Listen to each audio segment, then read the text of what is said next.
इसमें हमको दिया two metal sphere are falling through a liquid of density. Liquid की डेंसिटी दोनों के लिए क्या दे रखी है, सेम दे रखी है। डेंसिटी ऑफ लिक्विड जो दे रखी है वो दे रखी है 2 × में 10⁻³ with the same uniform speed. दोनों की जो स्पीड है वो क्या दे रखी है, सेम, यानी कि उसकी भी v है, दूसरे भी क्या है, v है। डेंसिटी दोनों की क्या है, सेम है, लिक्विड की डेंसिटी।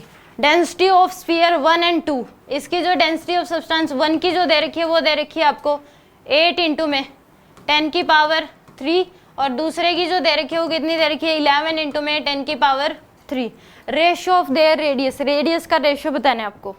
तो टर्मिनल वेलोसिटी का फॉर्मूला क्या होता है आपके पास, 2/9 r² g में नीटा ρs माइनस ρl, ये आ जाएगी आपके पास।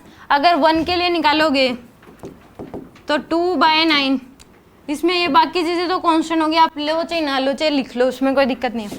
2/9 r1 का स्क्वायर इंटू में g में नीटा ρs माइनस ρl करोगे अगर फर्स्ट के केस में, तो ρs की वैल्यू 8 × 10⁻³ है, ρl की वैल्यू क्या है 2 × 10⁻3, तो कितना जाएगा 6 × 10⁻3।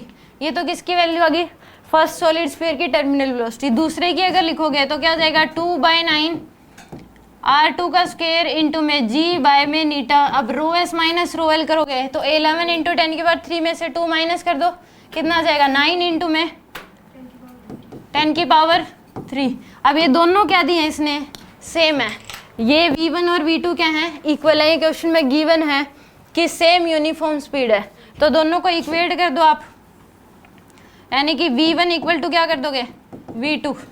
अगर करोगे 2/9 से क्या हो जाएगा, 2/9 कैंसिल, g नीटा से g नीटा कैंसिल, तो यहाँ पे आ जाएगा ये r1 का स्क्वायर इंटू में 6 × 10⁻3 इक्वल टू ये आ जाएगा r2 का स्क्वायर इंटू में 9 × 10⁻3। तो r1 का स्क्वायर बाय में r2 का स्क्वायर इक्वल टू क्या आ जाएगा आपके पास 9 × 10⁻3 डिवाइड बाय में 6 × 10⁻3, तो ये कैंसिल, तो 9 बाय क्या आ गया 6, तो इसमें रूट ले लो आप, तो रूट में क्या आ जाएगा आपके पास, √9 बाय में 6 के बराबर 3/2 आ जाएगा,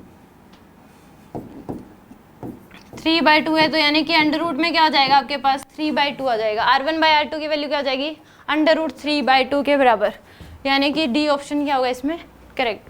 कोई डाउट, यानी कि सीधा फॉर्मूला लगाना है आपको। अगर ये क्वेश्चन नहीं हो रहे तो आप जो इन्फॉर्मेशन गिवन है पहले वो लिख लो।